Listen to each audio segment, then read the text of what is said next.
प्रकृतिर सुरक्षा नहीं मालकानगिरी ठारू पुरी श्रीक्षेत्र धाम को पदयात्रा 14 दिन पहुँचला पदयात्रा रायगड़ा सीमा कुटुली ठारे।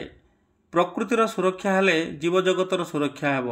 माटी पवन पानी गछलता पहाड़ सुरक्षित रहिबो। हेले मनुष्य निजर स्वार्थ पाई कारखाना तैयारी करी विभिन्न स्थान रे गछ काटिवा सह पहाड़ लोड करुची। विभिन्न स्थान रे नदी नाल मध्य विषाक्त होउची। वायु पवन विषाक्त हेबार लागिची। मनुष्य बंचिबार मध्य कष्ट होउची।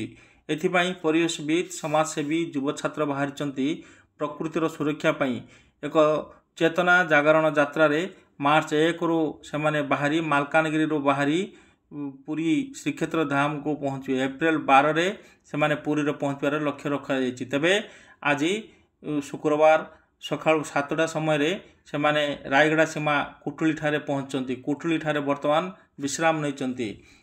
तबे यह पूर्व सेमाने मालकानगिरी कोरापुट जिला अतिक्रम करचंती। विभिन्न स्थान रे सचेतनता करचंती।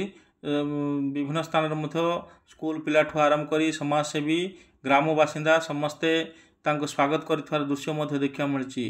तबे 42 दिन रे 670 किलोमीटर अतिक्रम करियो बोली सेमाने लक्ष्य रखचंती। एप्रिल 12 रे पुरी श्रीक्षेत्र धाम रे पहुँचबे। एथिपाई सेमाने पदयात्रा जारी रखिचंती। प्रकृतिर सुरक्षा नहीं विभिन्न स्थान रे सचेतनता माध्यम रे पिलामानकु बुझाउचंती मध्य।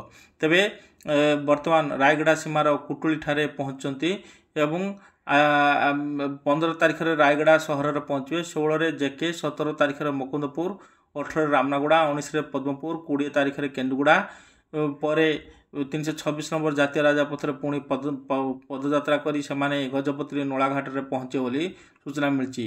एही पदयात्रा रे जातीय स्तर क्रांतिकारी तथा पूर्व प्रशासक श्री चित्तरंजन षडंगी, अवसरप्राप्त प्रधान शिक्षक श्री रवीन्द्रनाथ थाटई, स्वास्थ्य विशेषज्ञ श्री श्रुतिशेखर साहू, समाजसेवी बलराम पंडा, सूर्यनारायण प्रधान, सुदूर उत्तर प्रदेश श्री निहाल गांधी, आंध्र प्रदेश श्री साई एवं मालकानगिरी रायगड़ार युव बंधुगण माने उपस्थित रही पदयात्रा रे सामिल होइचंती।